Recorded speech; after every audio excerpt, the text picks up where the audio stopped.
90 రోజుల కోర్సు పూర్తి చేస్తే చాలు 100% ప్లేస్మెంట్ సపోర్ట్ తో సాఫ్ట్వేర్ జాబ్ మీ సొంతం. వెంటనే కోడ్ జ్ఞాన్ డెస్టినేషన్ ని సంప్రదించండి. నమస్కారం వంశీ గారు. నమస్తే మేడం. వైఫ్ అండ్ హస్బెండ్ రిలేషన్షిప్లో గొడవలు అనేది కామన్. కానీ ఆ గొడవల ఇంపాక్ట్ పిల్లల మీద, ఎస్పెషల్లీ వాళ్ళ చదువు మీద ఏ రకంగా పడే అవకాశం ఉందంటారు?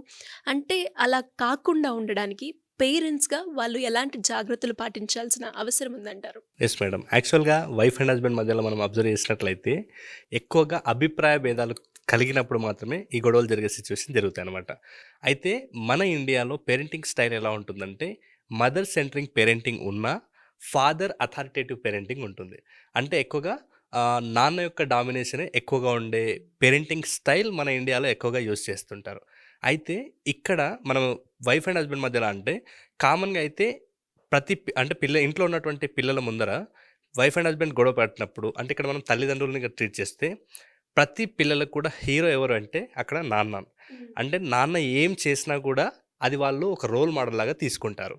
ఇప్పుడు నాన్న ఒక గుడికి వెళ్ళిందంటే దాని ఒక రోల్ మోడల్. నాన్న బయటికి ఒక రౌడీజం చేస్తున్నాడా, లేకుంటే ఎవరైనా గట్టిగా తిట్టున్నాడా, లేకుంటే అరుస్తున్నాడా చేస్తే కూడా దాన్ని కూడా వాళ్ళు ఒక రోల్ మోడల్గానే తీసుకునే అవకాశం ఉంటుంది. పాజిటివ్ అయినా నెగిటివ్ అయినా సేమ్ అంటే నాన్నని రోల్ మోడల్గా హీరోగా ట్రీట్ చేస్తారు కాబట్టి ఇంట్లో అమ్మ నాన్నకి మధ్య గొడవలు జరిగినప్పుడు కూడా ఇక్కడ మేజర్గా అమ్మ కంటే కూడా నాన్న యొక్క రోల్ని పిల్లలు ఎక్కువగా కాపీ చేస్తారనమాట.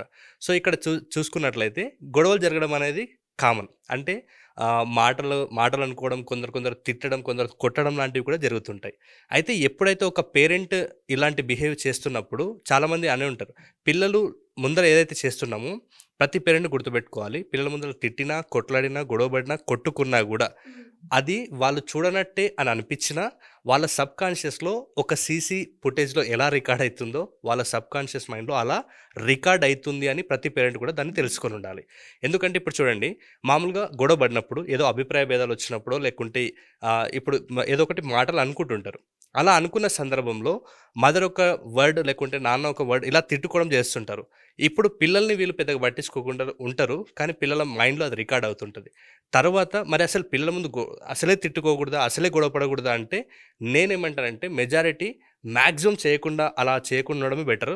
ఒకవేళ చేస్తే పిల్లల ముందు ఒకరినొకరు తిట్టుకుంటే పిల్లలకి వాళ్ళ మైండ్లో ఏం ఫీడ్ అవుతుందంటే, సో నా ఒపీనియన్ నాది, నీ ఒపీనియన్ నీది అన్నటువంటి ఆ కాన్సెప్ట్ని పిల్లలకు పేరెంట్గా మీరు నేర్పించిన వాళ్ళు అయిపోతారు.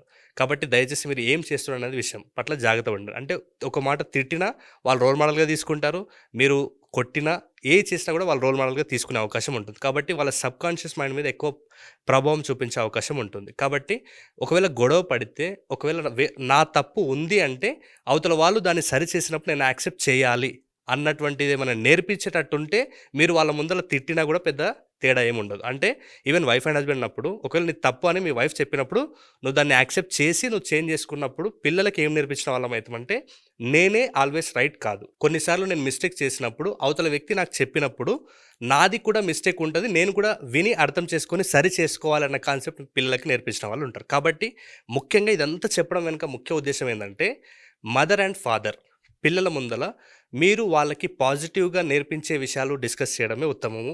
ఇలాంటి గొడవలు ఏదైనా చేసినప్పుడు ఆటోమేటిక్గా ఈ గొడవలైనా తిట్టడమైనా కొట్టడమైనా కూడా ఒక భయానికి, ఉద్రేగానికి సంబంధించినటువంటి అంశాలన్నమాట. సో ఎప్పుడైతే ఈ సిచ్యువేషన్ మీ ఇంట్లో జరుగుతుందో తెలియకుండానే పిల్లల లోపల ఎడ్రినలిన్ అండ్ కార్టిజాల్ అనే ఆ భయానికి, టెన్షన్కి కారణమైన హార్మోన్స్ రిలీజ్ అవుతుంటాయి. సో దీనివల్ల పిల్లల లోపల మైండ్ మెచ్యూరిటీ లెవెల్స్ తక్కువ ఉంటాయి. నెక్స్ట్ వచ్చేసి వాళ్ళ గ్రోత్ అనేది తక్కువ ఉంటుంది. ఆటోమేటిక్గా డైజెషన్ సమస్యలు వస్తుంటాయి, ఎమోషనల్గా ఇంబ్యాలెన్స్ స్టేజ్కి వచ్చేస్తారనమాట. సో దీనివల్ల అంటే కంప్లీట్గా వాళ్ళ మెంటల్ హెల్త్ డిస్టర్బ్ అయ్యే అవకాశం ఎక్కువ ఉంటుంది. సో ఎప్పుడైతే పిల్లల మెంటల్ హెల్త్ డిస్టర్బ్ అయిందో వాళ్ళు ఫిజికల్గా కూడా కరెక్ట్గా ఉండలేరు. సో ఈ ఇంపాక్ట్ తోటి వాళ్ళు స్కూల్కి వెళ్ళినా లేకుంటే స్టడీస్ మీద కూర్చోవాలనుకున్నా పదే రిపీటెడ్గా ఏదైతే సబ్ కాన్షియస్లో రికార్డ్ అయిందో అదే వీళ్ళకి బాగా గుర్తొస్తుంటుంది. అలాంటప్పుడు వీళ్ళు స్టడీస్ మీద ఫోకస్ చేయరు. అయితే మరి రిపీటెడ్గా ఇలాంటి భయంకరమైన సన్నివేశాలే యాజ్ ఎ మదర్, ఫాదర్ ఇద్దరు ప్రతిరోజు గొడవ పడుతున్నారు, ప్రతిరోజు వాళ్ళ ఇంట్లో ఇలాంటి భయానకమైన సన్నివేశమే ఉంది, వీళ్ళు రోజు తిట్టుకుంటున్నారు, రోజు కొట్టుకుంటున్నారంటే పిల్లల లోపల ఇదే భయానికి సంబంధించిన కార్టిజాల్ అండ్ అడ్రినల్ అనే హార్మోన్ ఎక్కువగా ప్రొడ్యూస్ అవుతుంటుంది.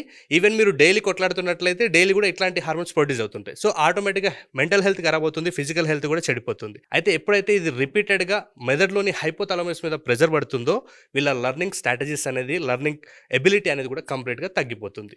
సో ఇలాంటి కారణాల వల్ల పిల్లలు స్టడీస్లో ముందరికి వెళ్లకుండా ఉంటారు. కాబట్టి ప్రతి పేరెంట్ కూడా దృష్టి పెట్టుకోవాలి. మీ పిల్లలు స్టడీస్లో ఎందుకు వెనకబడుతున్నారంటే ఇంత రీజన్ ఉందన్నమాట. కాబట్టి మీ బిహేవియర్ రోల్ మోడల్గా ఉన్నట్లయితే పిల్లలు కూడా మిమ్మల్ని చూసి నేర్చుకుంటారు. ఆటోమేటిక్గా ఇలాంటి భయానికి సంబంధించిన హార్మోన్స్ ప్రొడ్యూషన్ తగ్గి ఉంటుంది. దాని ఆటోమేటిక్గా వాళ్ళు మెంటల్గా పీస్ఫుల్గా ఉంటారు. సో ఒకవేళ చిన్నప్పుడైతే ఇలాంటి సిచ్యువేషన్ జరుగుతాయి కాబట్టి చాలా జాగ్రత్తగా ఉండాలి. లేదు కొంతమంది ఇప్పుడు మేము ఆల్రెడీ మంచి మెచ్యూరిటీ ఉంది మాకు, అంటే వాళ్ళు దేనికి కొట్లాడుతున్నారో మాకు అర్థమవుతున్నది, అయినా కూడా మేము స్టడీస్ మీద డిస్టర్బ్ అవుతున్నాం అనే వాళ్ళు కూడా కొంతమంది ఉంటారు. సో ఇలాంటి వాళ్ళు, ఇలాంటి స్టూడెంట్స్గా ఉన్నటువంటి పేరెంట్స్ కూడా జాగ్రత్త వహించాలి. ఎందుకంటే ఇది ఈవెన్ చిన్నపిల్లలైనా పెద్ద పిల్లలైనా వాళ్ళ మైండ్ సెట్ మీద ఎఫెక్ట్ పడుతుంది. కాబట్టి ప్రతి పేరెంట్ కూడా ఆలోచన చేయాలి. దెన్ ఇంకా మీరు కంట్రోల్ చేసుకొని ఆ మూమెంట్ని ఎగ్జామ్లో ఇప్పుడు మీరు బెస్ట్ రిజల్ట్ తీసుకురావాలనుకున్నప్పుడు మీరు మెడిటేషన్ కానీ, మైండ్ఫుల్నెస్ కానీ, లేదనుకుంటే ఫిజికల్ యాక్టివిటీస్కి ఎక్కువ ప్రయారిటీ ఇవ్వడం కానీ చేస్తూ మీ ఎమోషన్స్ని ఎలా హ్యాండిల్ చేసుకోవాలి, ఇలా ప్రొడ్యూస్ అయినటువంటి ఈ హార్మోన్స్ ఇంబ్యాలెన్స్ని ఎలా బ్యాలెన్స్ చేసుకోవాలని మీరు కూడా నేర్చుకున్నట్లయితే మీరు కూడా ఎలాంటి స్ట్రెస్ లేకుండా స్టడీస్లో ముందరికి వెళ్ళడానికి కొంతవరకు హెల్ప్ అవుతుంది. కాబట్టి దయచేసి పేరెంట్ ఇక్కడ ముఖ్యమైన రోల్. దీనివల్ల మీ పిల్లల మీద ఇంత ఇంపాక్ట్ పడుతుంది కాబట్టి కొంచెం జాగ్రత్తగా ఉండి సరి చేసుకుంటే మంచిది. డెఫినెట్గా అండి. మనం అనుకుంటూ ఉంటాం చిన్న గొడవలే కదా, అండ్ అలాగే ఆ గొడవలు పిల్లల దాకా వెళ్తాయా అనే ఆలోచించే వాళ్ళు కూడా ఉంటారు. సో ఎస్పెషలీ ఒక్కసారి కనుక పేరెంట్స్ అందరూ ఈ వీడియో చూస్తే, అంటే ఇంత ఇంపాక్ట్ ఉంటుందా వాళ్ళ గ్రోత్ హార్మోన్స్కి, అండ్ వాళ్ళు చదువుకునే కాన్సన్ట్రేషన్ లాస్ అవ్వడమే కాకుండా ఇన్ని రకాలుగా ఎఫెక్ట్ అవుతుంది అని తెలుస్తూ ఉంటుంది. కాబట్టి అట్లీస్ట్ ఇప్పుడన్నా రియలైజ్ అయితే చాలా బాగుంటుంది. Yes madam. దీంతో పాటు వాళ్ళు అనుకుంటారు అంటే ఈ ఏజ్లో పిల్లలకి తెలియదులే అని, కానీ ఒక్కసారి ఆ సబ్కాన్షియస్లో ఫీడ్ అయినటువంటి ఆ సన్నివేశం ఏదైతే ఉందో లైఫ్ లాంగ్ వాళ్ళకి, ఈవెన్ ఒక అమ్మాయి అయితే పెళ్లి చేసుకోవాలంటే కూడా భయపడే సిచ్యువేషన్కి వెళ్తుంది. ఈవెన్ ఒక అబ్బాయి అయినా కూడా పెళ్లి చేసుకుంటే ఇంట్లో ఇలా ఉంటుంది, ఇలాంటి సిచ్యువేషన్ ఉంటుంది అనేది వాళ్ళ లైఫ్ లాంగ్ ఇంపాక్ట్ ఉంటుంది. కాబట్టి దయచేసి ఈ విషయం పట్ల ఆలోచన చేసి ఇప్పుడే కరెక్షన్ చేసుకోండి. సో క్లాసెస్ మనం చూస్తే ప్రతి బ్యాచ్కి కూడా ఎంతో మంచి రెస్పాన్స్ అయితే రావడం జరుగుతుంది. అండ్ ఇంకో బ్యాచ్ పెట్టడానికి మనకు ఆ ఇంట్రెస్ట్, ఆ మోటివేషన్ ఇంకో బ్యాచ్ వరకు తీసుకెళ్తుంది అని చెప్పొచ్చు. సో చాలామంది కూడా నెక్స్ట్ బ్యాచ్ ఎప్పుడు ఉండే అవకాశం ఉంది అని అడుగుతూ ఉన్నారు. జాయిన్ అవ్వాలి అంటే ప్రొసీజర్ ఎలా ఉంటుంది అని అడుగుతూ ఉన్నారు. Yes madam. అయితే మనము ఎవ్రీ సండే కూడా టాపర్ స్టడీ సీక్రెట్ అనే వర్క్షాప్ని డిజైన్ చేస్తాం మేడం. ఇది 2 hours వర్క్షాప్.